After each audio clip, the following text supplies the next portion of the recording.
Hello and welcome. I am Kim Keen, host of the One of a Kind You podcast. I started this podcast to share my journey of my past self, a woman who was struggling with leaving her teaching career and adjusting to stay-at-home mom life, to help other women with their motherhood journeys or their work-life balance journeys so they can let go and make themselves a priority without all the sacrificing. So if you are a regular listener to One of a Kind You, thank you so much for taking the time to tune into another episode. And if you are new, welcome. We're equally excited to have you here as well. And so the way this podcast usually works is that I share a journal entry of mine from when I was in the thick of the struggle, and I reflect on what I know now as a certified life coach and what I wish I knew back then.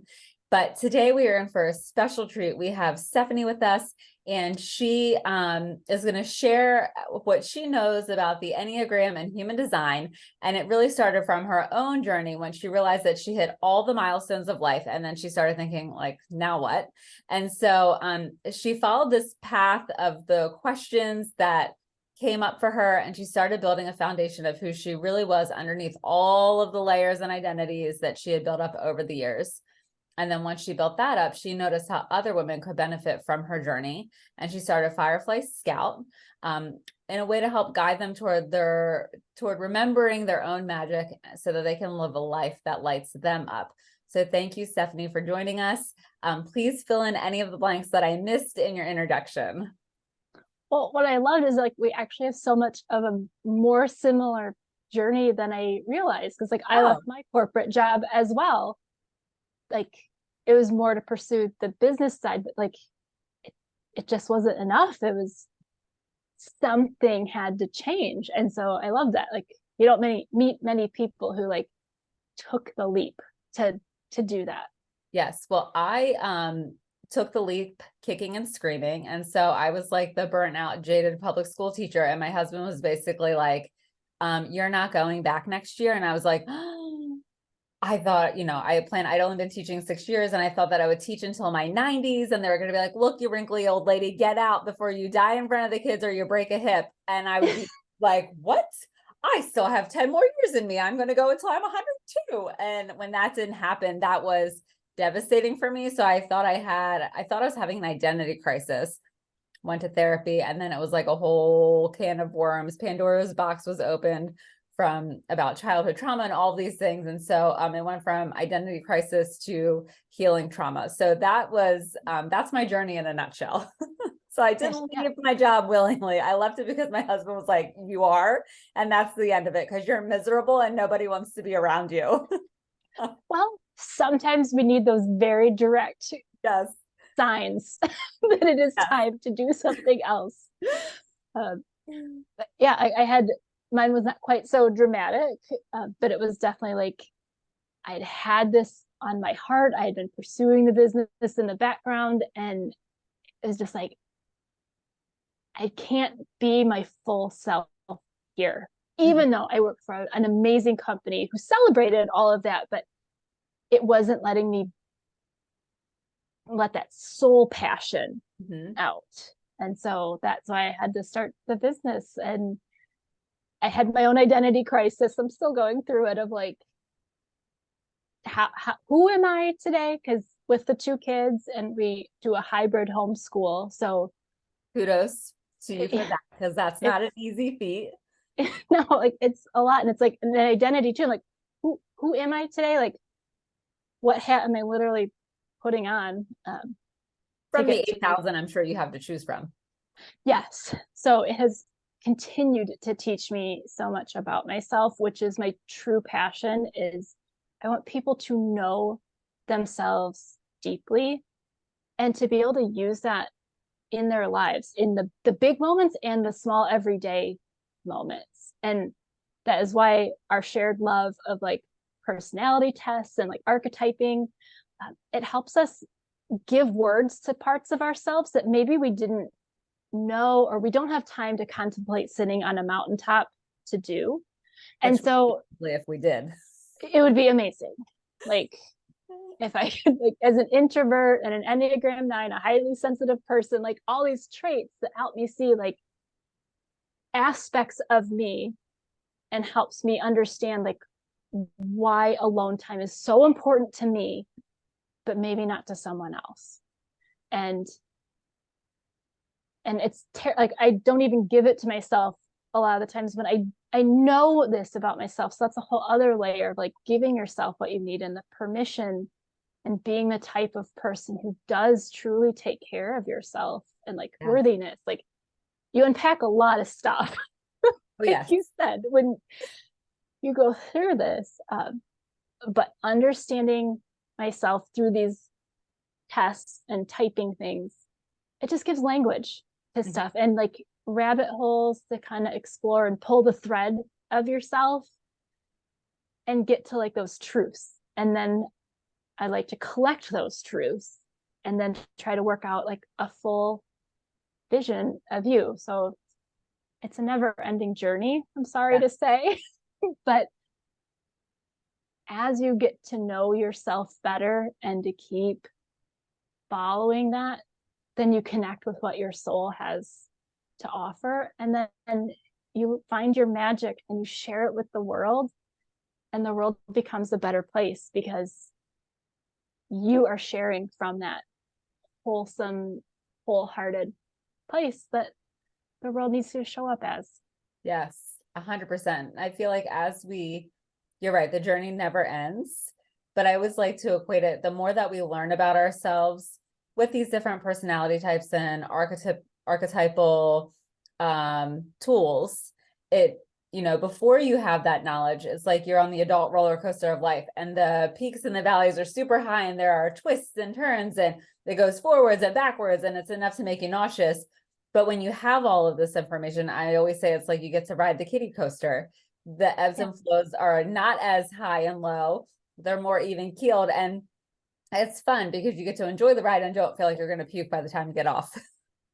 Exactly. Like, sometimes we want the thrill of those highs and like the stomach dropping of like the lows, but like, man, that is hard to live your life like that all the time. Like, it might be thrilling every once in a while, but yeah, like to kind of narrow your bandwidth of like where you operate in, and so you can just be more comfortable with yourself. It doesn't mean it's a boring life. It just means you're really optimizing your capacity and what you have to give each day. Yes. And I think the kiddie coaster is still exciting because you still feel the wind blowing through your hair. You still get the like, ooh, because it still has a little bit of an incline and maybe a little bit of a swirl, but like nothing that makes you feel like you're going to come out of the coaster seat and splat on the ground. So like there's still excitement in the kiddie ride. Sure. Well, like, and being present and aware to that, like the wind through your hair and the sun shining and like those little like dips and swoops, like that can still make you feel great each day. Like you don't need the big dramatic things. Like everyday magic is all around you and it's accessible to everyone in that way.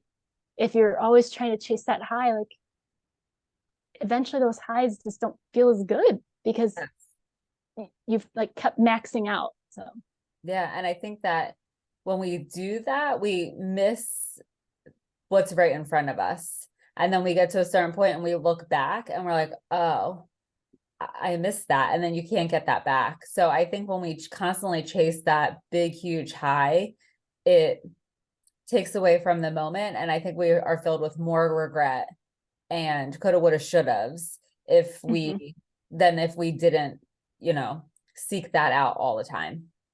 Yeah, they always say like be in the moment, be present. Like, well, it's really hard to be present when it's flying past you. Yes. Like you can just enjoy those small moments each day. Yeah. So in your journey, at what point did you discover Enneagram or human design? I learned like my Myers-Briggs, I think in like high school, college-ish, one of those intro things. And then it was in my first job after college that I learned about Enneagram and learning like, oh, like I was in a sales organization and knowing like, and everyone like it was team building and everyone shared their type. I'm like, I am the only one of this type here. You're like, and I already kind of knew that. Like you can sense like not everyone thinks like me, or like I approach things differently, which was very appreciated in my role. Like that's what made me good at what I did. But if I didn't know that and kind of hold on to that little bit of confidence, it would be so easy to squash that because I wasn't like everyone else. So just knowing that there are different types and they're all needed, then that can make you step into who you really are and be your best self. Like they didn't need another type 4 or whatever in this group. Like they needed me as a Enneagram 9. So that was like the first thing that I kind of knew, like, made me different, but also very valuable. Mm-hmm. And then I got into a little bit of like you hear about astrology stuff, and that didn't resonate as much until I learned more about like natal charts. Uh-huh. And that came once I knew human design, which is again like a little bit more on the woo spectrum of things, because it uses, the exact time and date that you were born to say like that's exactly how you're designed. These are the energies you have within you. And like admittedly that is a little tough to swallow sometimes. like to like truly believe that. But then as I got to know my design more and see it, I'm like, yes, like that is how I operate, or more consistently how I operate. And knowing the types like of my family and other people that I've shared it with, it resonates with them. Like, so again, it's none of these are perfect systems, but it gives me so many new ways to like name and identify who I am and get to the true truth of myself. Yeah. And I think what you said was one of the keys for me. So the first, if I did Myers-Briggs at some point when I was younger, I don't remember. And for me, it was like, I couldn't remember my letters. So I did it a few years ago in like coaching workshop. And I feel like I took it 2 different times and I didn't get the same letters. Like time 1 was something else and the time 2 was something else. And I was like, or maybe they were the same, but I couldn't remember. So I was like, okay, that one's not working for me because my brain is like, nope, squirrel brain. But the one that I did first that I really remembered was when I was going through life coaching. My coach had me do the DISC assessment. And so that one is, I'll say, more simplistic because it's only DISC. And when I took it, I was like, that explains a lot, because I am almost all I and almost all S. And so like there's very little compliance, which makes sense because I don't really like to follow the rules, especially if I'm told, no, you can't do that. I'm like, well, you just better watch out because here I come doing it. And it's funny because the discs, they do your natural and your adaptive, and they're almost identical to each other. And and D is dominance, which is like the decision maker. And I can be super indecisive. So I have very little D and very little C on my disc. And so I'm like all I and all S. So I is like the idea person, and the S, they like the steadiness of things. I'm like, yep, that explains it. So when I was going through, after I left my teaching career and I was going through this journey of rediscovering myself, there were times where I was like, I felt like I needed support from my husband or from a girlfriend, but I couldn't articulate what it was. And my husband would get so frustrated. He'd be like, you don't even know what you want. And I'm like, you're right. I don't even know what I need. But as I started taking these assessments, it helped me learn more about myself. So then I could start articulating and naming what I needed for support to get through the next peak or the next valley on the journey. And so I think that's the other gift, is that in naming not just who you are and what your soul's mission is, but what you need from someone else to help you get to where you need to be, is super important. Well, that's how you get through the day to day. If you can't navigate day to day, you can't dream of doing anything beyond that because you're in survival mode. So I will have to look up my DISC results because I don't remember that. It didn't resonate as strongly, but now I'm really curious because it's been several years since I did that one. So now I'm like, man, I need to find the Enneagram, because I think, so before we hit record, Stephanie and I were chatting and I was saying how I have a friend who every time she talks, she's always like, well, because I'm an Enneagram. I'm in like my Enneagram, and I'm almost certain she's Enneagram 9. And so I'll actually see her once and be like, what's that Enneagram number of yours again? And I don't know my Enneagram number offhand, but sometimes she uses it to justify the unserving habits that she has. And I just want to shake her like, no, stop using your Enneagram number to justify your crazy behavior. Yes, it's meant to highlight your growth path, not to like justify where you are. But it is helpful to be like, to notice like, oh, in times of strength, a number, your type number like slides to one direction. And in times of like not self or like just the downside of it, you slide to another direction. You start exhibiting these different traits. So it is helpful again to just know like, oh, like I'm starting to be a little bit like this. Like it's a good check-in for me to kind of ring some warning bells of like, hey, here, you probably need something, like check in with yourself. Yes. Yeah. So, so you did Enneagram, but then so you did Enneagram first and then you discovered Human Design. How did you stumble across Human Design? It was through a business course I was taking. We all were supposed to come up with like offers to test, just like put something out there. And so a fellow group member was doing it. I'm like, oh, I'll take a free workshop, to see. And then I was like, okay, like, okay, that's my type. Like, I get it, but I was too focused on starting my own business that I couldn't really absorb what she was saying. And then I came across it like a year later. It was probably like the Instagram algorithm or something, things like start showing up in your life again. Yes. And I'm like, let me dig out that report because things are starting to sound familiar. And then that's when I was like, oh, this explains a lot. Yeah. And then it was like, tell me more. Because like it's helpful to me because it is like a structured system. And it while it is complex and there are a lot of nuances, like there's a systematic way you can go through learning it. Whereas like astrology and like your natal chart, that's more intuitive. It's more like storytelling. You have to like notice synchronicities more. So I love using the two together to see like, what does my natal chart say about like a similar thing?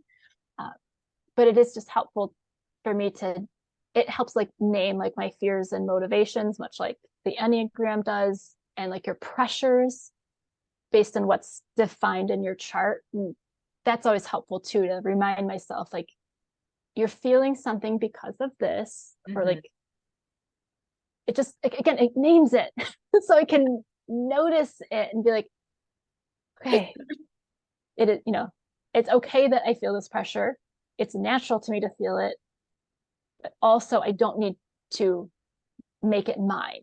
Like it's not mine to embody. So, so that was 2 years ago, I think I found that, and I'm just down a rabbit hole, like constantly trying to, it's just a useful tool to help people know themselves better. And I'm working on learning it well enough that I feel confident sharing it as an offer for everyone else, like in like the digestible pieces that you need for the moment versus like having to know your whole self. Like, how can you call upon that in specific ways? What can you look at? So that's where I'm trying to make it more hands-on useful.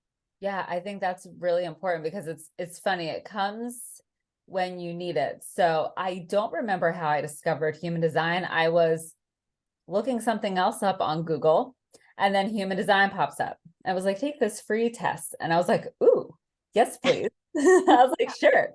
And so I took it and then it gives you your chart and I'm like, okay, I have no idea what I'm looking at. And it's like, if you want the full report on your chart, it's only $49.99. And I was like, well, I'm not paying $49.99 because I don't know that this is going to be a legit like printout or whatever.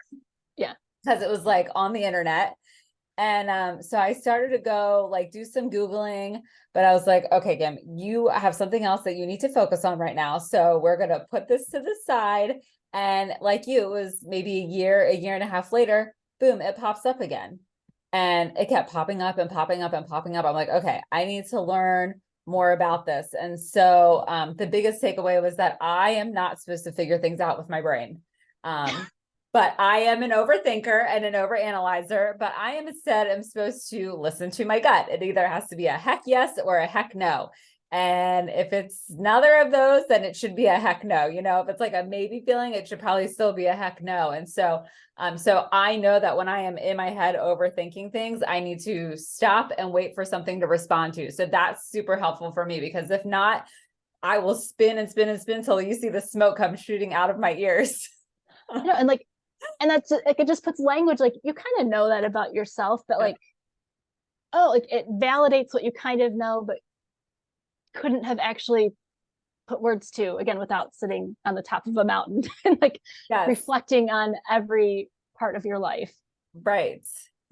And so so that I think is the beauty of them, is that it gives you a tool to learn more about yourself, but also to really help you navigate the journey, because the journey we always think is linear, but it is not. It's like a zigzag and a twist and a turn and all of that. So it helps to get through those windy parts of the journey when you feel like, oh my goodness, why are I not getting from A to B to C to D? Like, why is this all over the place?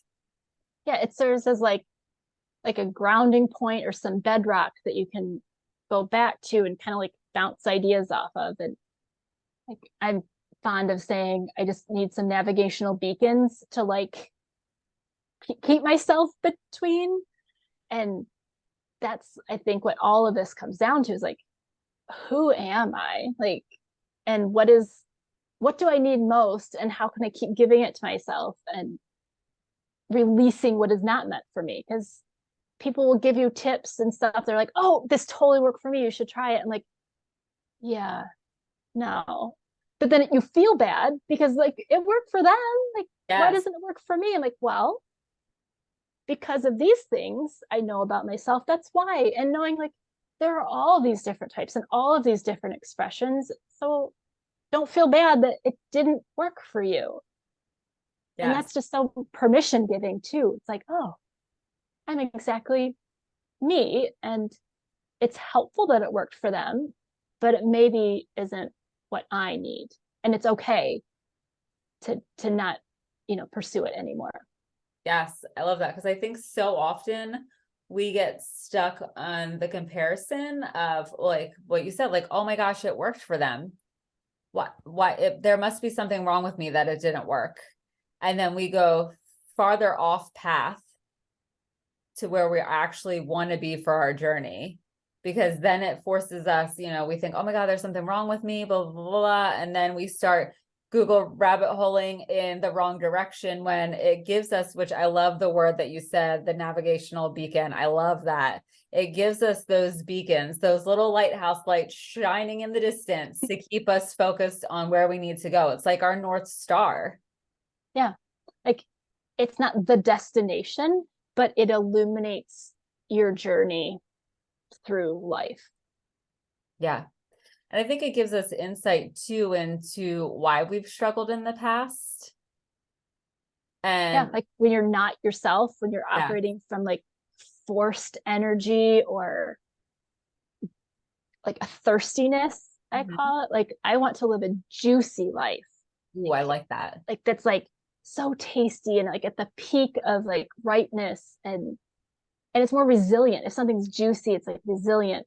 But if it's thirsty, like it's harder to bounce back. It's like if you have a wound, it's harder to heal dry skin than it is like really healthy skin. So that's more of like a vision that I try to, like, that's kind of like my North Star. Like, what is the juiciest that I can do? What is like, or is this making me juicy? You're like, or is this really drying me out? So figuring out like what word works for you for your journey, it's helpful. Yes. And I love those words. When you were saying thirsty, I think like desperation. But then when you come from a place of desperation, it creates almost more frustration, because there's that grasping energy and you essentially close yourself off. But if you can stay like juicy, resilient, receptive, it creates a whole different energy. and it allows you to be more open to the things that are truly meant for you, the strategies, the tools, the techniques that are really going to help you continue on your journey in a place of growth rather than a place of lack. Yeah, if you think of like the dry earth and you get a rainstorm, it's too dry. Like the water runs off of it. It can't hold anymore. But if it's fertile soil that has like maybe a little dried but adequate, it can soak in, and then maybe there's runoff. And I'd rather live a life with runoff from overflow than runoff that because it couldn't penetrate. Right. Yeah. It makes me think years and years and years ago, we went to Vegas and it had been so dry. And then all of a sudden they got this horrible rainstorm and the roads were just so flooded because everything was so dry. It just couldn't handle the amount of rain and it just was flooding everything, but nothing, it wasn't soaking any of it up. It was an absolute nightmare. And so and it needed the rain so badly, but it didn't get to benefit from any of it. And there was chaos left behind. Yes. And so that was like the mental image I had as you were saying that about the rain and the dry earth. I was like, oh yes, flooding in Las Vegas. They can't handle it because it gets so dry and then the rain comes and everything's like too much. Yeah. So that's why, like, if you know yourself and you know what can like gently fill you up, like going back to the beginning of like the highs and the lows, like you don't want torrential downpours on you. You want like the gentle rain you can count on that just like fills you up, makes the flowers happy. Yes. So Stephanie, if someone is listening, and I did not prepare you for this. So if this is like a left-wing question, just be like, yeah, Kim, that's not going to work. But if someone is at a place where where they know that they need to make a change, or even I was, but I wasn't willing to see it, but you were, you recognize that while you had this great career that really was celebrating you and what you brought to the table, but you knew that it wasn't your soul's purpose and you needed to make a change. If someone is in that same position, what is one thing that they can do to start their journey? Well, for me, because I have splenic authority with going back to human design, and I'm very introspective, for me, journaling was really helpful. That's what started my journey of like 6 years ago when my youngest was finally getting enough sleep that I could put some thoughts together and start taking that, like those action steps and seeing where it took me. And then again, when it was time to like figure it out, again, it's journaling that helps me because I have to get out of my head, but I can't like take like immediate action, like big action, but it helps it like streamline it, and then seeing it on the page is just so helpful to me. And it's not going to work for everyone, again, like, but if you've never tried it, or at least tried it in this way, like the stream of consciousness journaling, I learned it through the artist's way, and it's basically word vomit on a page. Just keep writing and writing for like 3 pages and see what comes out. See how much pressure that relieves from your mind, and try that for a few days and see what happens and see what clarity comes. And it's maybe not even on the page. It just might be you got the stuff out. Yes. That then like some thoughts can come to you, and like take a walk or get some exercise or take a long shower, like that space where you're a little bit bored and thoughts can go through your head, and then see what comes up, see what dreams start to speak to you, and ask yourself, what if I did that?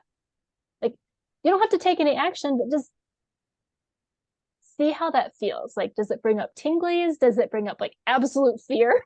Like no way, not ever, not happening. And understand, like, is it fear from like it's such a big yes that like it's fearful, or is it like, nope, that's not it, like that's someone else's should coming in. So I'd say don't be afraid to like play with those thoughts and see, because before I left, I tried to like recalibrate my job, and I made a list of like all the things that I like and don't like, and I want more and less of, to try to figure out like what my pie shape kind of looked like. Mhm. So then I even had a place to go. Like, what would I do then? Like, it just was another way of like identifying things. Like, well, I actually really just need more of this. So I maybe don't need to leave what I'm doing. I just actually need more support in this, or I need less responsibility here. And how can I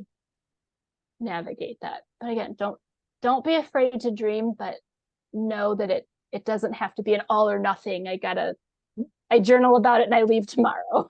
Yes. And I think the recalibration is a beautiful technique, not just for leaving a job, but just for, different milestones in general. And so you can recalibrate and give it a try. And if the job works after you've recalibrated, great, stick with it. But if you recalibrate and it still doesn't work, then it almost gives yourself that additional validation that it's okay. You can do something else. You don't have to stay. Yes, like it can like build some confidence. Like I did try. I did, and you're that much closer to the next navigational beacon, because you already know a little bit more of what you do and don't like, and what you do and don't need in your life, and not seeing it as a weakness that you need to change, or like because of your phase of life. Like, as a mom with 2 kids and a husband who traveled, and life, like it was really hard for me to have responsibilities that had like bid deadlines, like RFP type things. So that didn't work so well for me. So when I was able to name that, I was able to lean into saying like, this is what I love about my job. Can I do more of that? Yeah.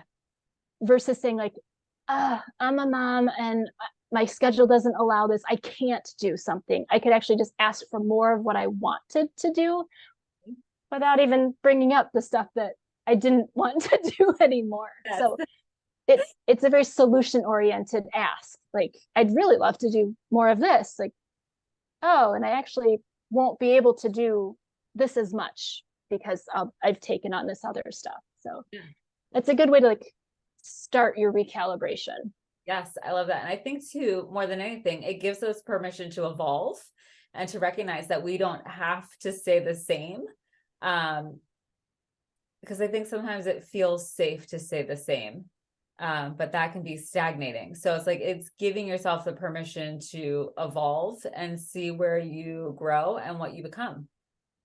Yeah, because as you become a mom, like, you are a different person. Like, you have so many more responsibilities and things running through your head. And we don't give ourselves credit for all of that. Like, you can multitask like a mother once you've got a kid, and like, but you don't realize like how taxing that is too. So like, again, like knowing yourself, what your capacity is, what you love to do, how can you figure out a way forward and give yourself that permission to change. Like, you are not the same person you were before. So you're not letting them go. You're still a version of them, but you have this new layer that you are embodying. Yes, 100%. And so I just think that this was so great and so juicy.